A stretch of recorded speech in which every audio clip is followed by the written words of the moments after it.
তোমাদের মধ্যে সর্বোত্তম ওই ব্যক্তি সাহাবায়ে কিরাম আরজ করলেন, ইয়া রাসূলুল্লাহ, ইয়া হাবিবাল্লাহ, সর্বপ্রথম কোন ব্যক্তি কোন কাজগুলো করলে সর্বোত্তম হওয়া যায়?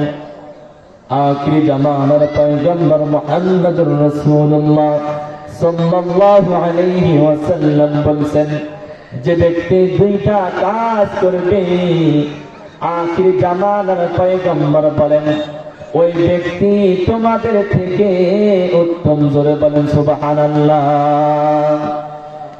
এবার সাহাবায়ে কিরামগণ আরজ করলেন, ও আল্লাহর রাসূল, কোন কাজ করলে সর্বোত্তম হওয়া যায়? আখির জামানার পয়গম্বর মুহাম্মদুর রাসূলুল্লাহ সাল্লাল্লাহু আলাইহি ওয়াসাল্লাম বলেছেন, যে ব্যক্তি কোরআন শিক্ষা অর্জন করবে, শিক্ষা অর্জন করার পর অন্যজনকে যারা শিক্ষা দান করবে, নবীজি বলছেন ওরাই সর্বোত্তম। জোরে বলেন সুবহানাল্লাহ। আরো জোরে জোরে বলেন সুবহানাল্লাহ। আমার যুবক ভাইরা, আপনি চাইলে কোরআনের হাফেজ হতে পারবেন না, আপনি চাইলে মাওলানা হতে পারবেন না, আপনি চাইলে মুফতি হতে পারবেন না, আপনি চাইলে মুহাদ্দিস হতে পারবেন না, যদি আল্লাহ রাব্বুল আলামিন আপনাকে কবুল না করেন। জোরে বলেন ঠিক কিনা?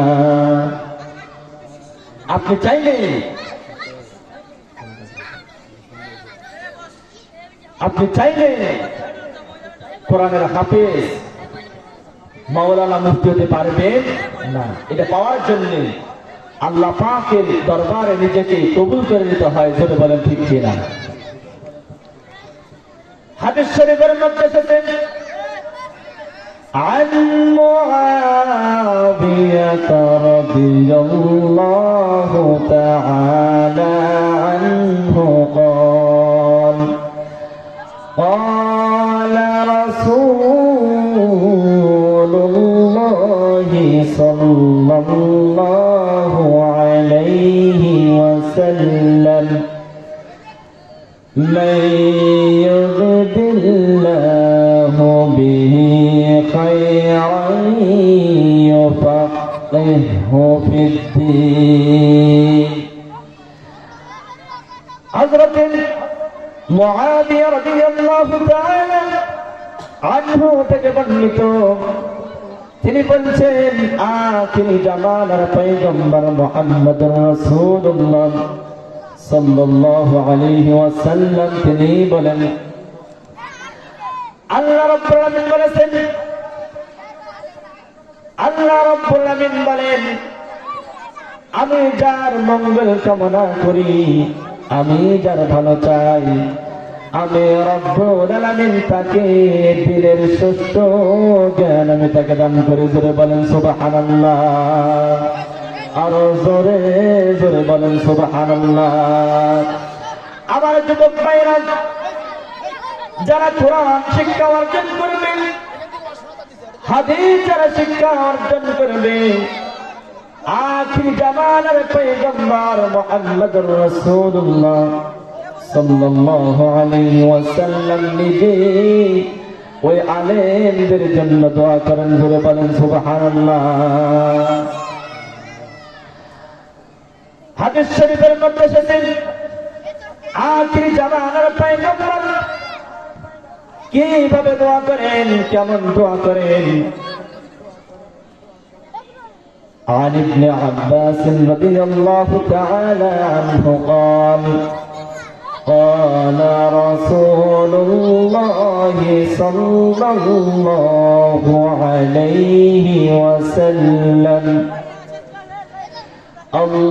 اللهم ارحم خلفائي।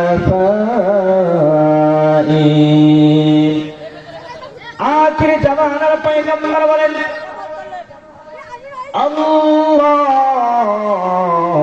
اللهم মারহাম খুলাফাই।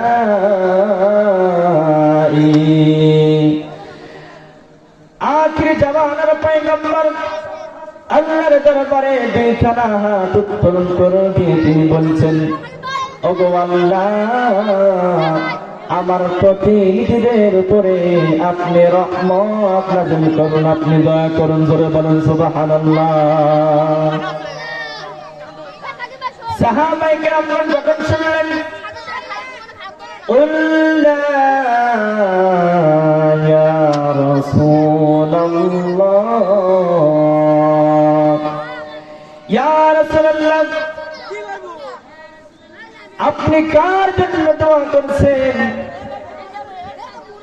আপনি প্রতিনিধিদের উপরে দোয়া করছেন। স্বয়ং রাসূল যার জন্য দোয়া করেন তারা জানো তেমন লোক নয়, অবশ্যই তারা ভাগ্যবান। ধরে বলেন সুবহানাল্লাহ। আখির জামানার পয়গম্বর তার সাহাবায়ে কেরামরা আরজ করলেন, ইয়া রাসূলুল্লাহ, ইয়া হাবিবাল্লাহ, আপনার প্রতিনিধির আগে আপনি কার জন্য দোয়া করছেন? সাহাবায়ে কেরামরা বলছেন, মান খুলাফাউকা, ইয়া রাসূলুল্লাহ, ইয়া হাবিবাল্লাহ, আপনার প্রতিনিধিরা কে? ক্বালাল্লাযীনা, আখির জামানার পয়গম্বর নবীজি সাল্লাল্লাহু আলাইহি ওয়াসাল্লাম তিনি বলেছেন, যারা হাদিস সমূহ বর্ণনা করে এবং হাদিস সমূহ যারা মানুষদেরকে শিক্ষা দান করে, আখির জামানার পয়গম্বর বলেন তাদের জন্য আমি দোয়া করছি। জোরে বলেন সুবহানাল্লাহ। আর তারাই হচ্ছে প্রতিনিধি। জোরে বলেন সুবহানাল্লাহ। আমার যুবক ভাইরা, এই জন্য আমি বললাম আল হেরা নুরানী একাডেমি মাদ্রাসা, এই মাদ্রাসা যারা প্রতিষ্ঠিত করেছেন অক্লান্ত পরিশ্রম করে, আমি